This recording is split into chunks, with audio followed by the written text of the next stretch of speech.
1970 ବ୍ୟାଚ୍ର ଛାତ୍ରଛାତ୍ରୀ ମାନଙ୍କ ବନ୍ଧୁ ମିଳନ କାର୍ଯ୍ୟକ୍ରମ ଅନୁଷ୍ଠିତ। ସ୍ମୃତି ଆମ ପୁରୁଣା ଦିନର 58 ବର୍ଷ ତଳର ସ୍ମୃତିକୁ ମନେ ପକାଇ ସମସ୍ତେ ହୋଇଛନ୍ତି ଏକାଠି। ଦୀର୍ଘ ବର୍ଷ ପରେ ଏକାଠି ହୋଇଥିବାରୁ ସମସ୍ତଙ୍କ ମନରେ ଅନେକ ଖୁସି ଦେଖିବାକୁ ମିଳିଛି। ସମସ୍ତେ ବୟସର ଅପରାହ୍ନରେ ପହଞ୍ଚିଲେଣି, ହେଲେ ସମସ୍ତେ ଗୋଟିଏ ଜାଗାରେ ଏକାଠି ହେଲା ପରେ ମନେ ପଡ଼ିଯାଉଛି ସେମାନଙ୍କର ପୁରୁଣା ସ୍ମୃତି।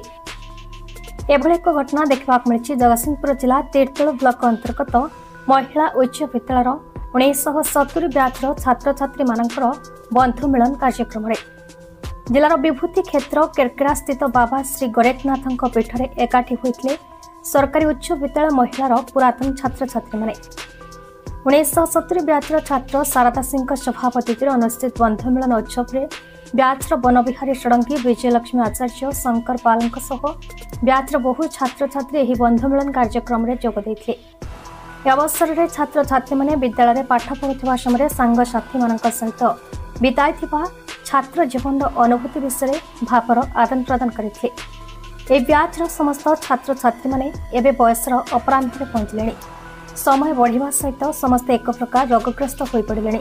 ସାଂସାରିକ ଜୀବନରେ ସମସ୍ତେ ବ୍ୟସ୍ତ ହୋଇପଡ଼ିଛନ୍ତି। ତେବେ ପୁରୁଣା ଦିନକୁ ମନେ ପକାଇ ସମସ୍ତେ ଗୋଟିଏ ସ୍ଥାନରେ ଏକାଠି ହୋଇ ପରସ୍ପରକୁ ଏକତ୍ରିତ ହୋଇଥିବାରୁ ସମସ୍ତେ ଖୁସି ଅନୁଭବ କରିବା ସହିତ ଛାତ୍ର ଜୀବନର ସ୍ମୃତିକୁ ମନେ ପକାଇ ଆନନ୍ଦ ଅନୁଭବ କରିଥିଲେ। ସମସ୍ତଙ୍କ ମନରେ ଗୋଟିଏ କଥା, ଆଉ କେବେ କାହା ସହିତ ଦେଖା ହେବ କି ନାହିଁ କହିବା କଷ୍ଟ, ହେଲେ ଯେତେ ଦିନ ପର୍ଯ୍ୟନ୍ତ ଯେଉଁମାନେ ଅଛନ୍ତି ସମସ୍ତେ ବର୍ଷକୁ ଥରେ ଏକାଠି ହୋଇ ଗୋଟିଏ ଜାଗାରେ ବସି ନିଜ ନିଜ କର୍ମମୟ ଜୀବନ ବିଷୟରେ ପରସ୍ପର ମଧ୍ୟରେ ଭାବର ଆଦାନ ପ୍ରଦାନ ସହିତ ସମସ୍ତ ସାଙ୍ଗମାନଙ୍କର ଦୀର୍ଘ ନିରାମୟ ଜୀବନ କାମନା କରିବା ଓ ସମସ୍ତ 1970 ବ୍ୟାଚ୍ର ବନ୍ଧୁମାନେ ପ୍ରତ୍ୟେକ ବର୍ଷ ବନ୍ଧୁ ମିଳନ କାର୍ଯ୍ୟକ୍ରମ କରିବା ଏହାର ମୁଖ୍ୟ ଉଦ୍ଦେଶ୍ୟ ବୋଲି ବ୍ୟାଚ୍ର ଛାତ୍ରଛାତ୍ରୀମାନେ ପ୍ରକାଶ କରିଥିଲେ। आम ना है बनबिहारी षड़ंगी घर महिला आम 2024 मसीह सबू सांग माने बंधु माने 1970 मसीहार जो माने मैट्रिक पास करथिले से गोटे बंधु मिलन होता। तो वर्तमान एठी जो बंधु मिलन है मेन है आमर बंधु शारदा सिंह तार सबु बेले तार गोटे इच्छा जे बंधु मिलन हो समस्त एकत्रित हूँ समस्त को देखा। तेणु भगवान को डाकुचु खुशी रे समस्ते रुहतु आनंद रे रुहतु आशीर्वाद समस्त ऊपर रहू तांकर परिवार तांका पिला माने खुशी रे रुहतु यह ही जगन्नाथ पाखरे प्रार्थना।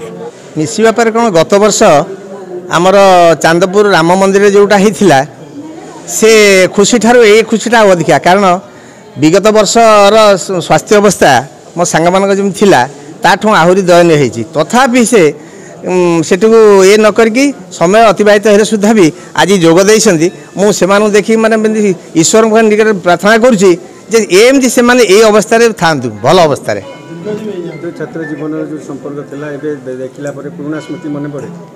हाँ यहाँ बर्तमान पर आमर प्राय 58 वर्ष तलू आम जो सांग होइथिलु 58 तो नहीं आउ अधिका हम आम 67 अष्टम हेले भी आमर रहा चतुर्थ पंचम षष्ठ सप्तम केते होची आमर बेले माने पाखे पाई माने कुंडे धरिया को इच्छा होची। यही पवित्र गोरेखनाथ धाम 1970 मसीहा महिला हाईस्कूल बैच वरिष्ठ नागरिक मानकर एक बंधु मिलन कार्यक्रम अनुष्ठित होईची। ये बंधु मिलन उत्सवर मुख्यतः बा लक्ष्य है समस्ते समस्त को जानिमा एवं दीर्घ दिन व्यवधान परे समस्ते एकाठी होई परस्पर को देखिबा चाहिमा समस्त भल मंद बुझा यही समस्त मनस्कामना पूरण करतु एति विजयलक्ष्मी आचार्य। तो आज एकाठी केमती लागु बहुत भल लागुचे। केमती अछन सांग हाँ वार्धक्य समस्त उपनीत सायन बेला बाड़ी सब धरले जीवे बहुत खुशी बहुत खुशी। मु आज व्यक्तिगत भाव में बहुत खुशी जे मु प्रथमे यही महिला हाई स्कूल रे 66 मसीह अष्टम श्रेणी रे एडमिशन करी आउ सेठारे 2 वर्ष पाठ पढ़ला परे नवम श्रेणी पर मु से स्कूल छाड़ी अन्य स्कूल को चली जाइथिली किंतु एते दिन भितर 58 वर्ष व्यवधान भी मु मोर सांग मानक मन रखी पारी समस्त ना मोर मन अच्छी किंतु व्यक्तिगत भाव में मु कहा सहित साक्षात हो नला एवं प्रति वर्ष आम समस्ते गोटे जगार एकत्रित हबु परस्पर को टिके देखा करूँ आउ दुख सुख शेयर करूँ। जगतसिंहपुर दीपक महांती रिपोर्ट भारत न्यूज।